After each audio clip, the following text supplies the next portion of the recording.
Melkte, tsaka yung mga prutas, at tsaka hindi mawawala yung burger at tsaka fries.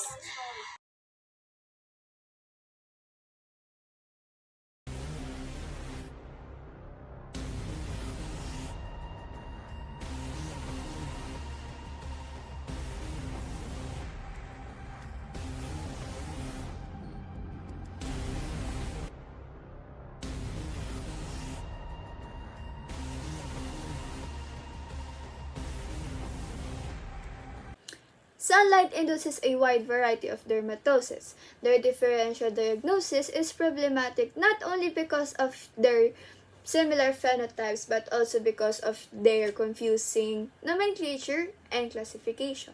Photodermatoses are caused by an abnormal reaction to sunlight, usually to its ultraviolet component.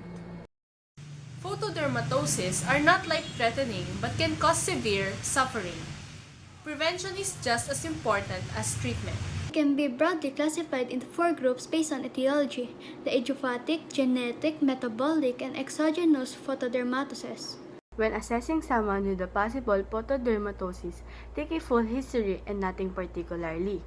The timing of the rash after the sun exposure, the type of discomfort or pain, any past history or significant family history, and many more. Here are some examples of photodermatosis. And for the most common type of photodermatosis, polymorphic light eruption, or pale. And do you know that females are actually most likely to be affected than men? And for its common signs, there are itchy papules, eczematous flakes, and vesicles, often with some urticaria initially, and these develop about 24 hours after being exposed to sunlight. And another type is chronic actinic dermatitis. It is also known as actinic reticuloid and is a somewhat rare condition which mainly affects middle-aged and elderly men.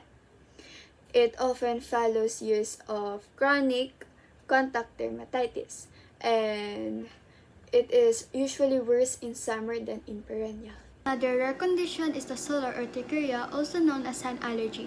It is a rare allergy to sunlight that causes hives to form on skin that's exposed to the sun. The itchy reddish spots or welts usually appear within minutes of sun exposure. They can last for a short time or up to hours. The cause of solar urticaria is not known. Actinic prurigo, also another rare condition, tends to be familial, although etiology is unclear. It rarely occurs in Europe and Asia, but is seen more commonly in Central and South America. It often presents in childhood with papules and excoriation on sun-exposed skin. Conjunctivae and lips can also be affected.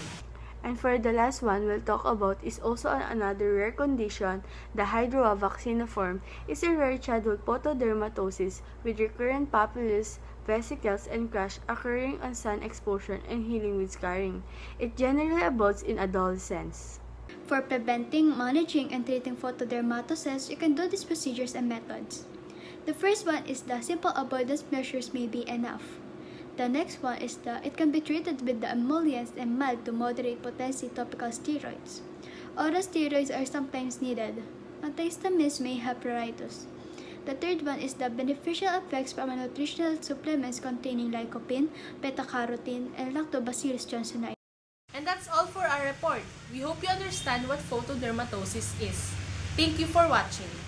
Stay with me 真夜中のドアを叩き帰らないでと泣いた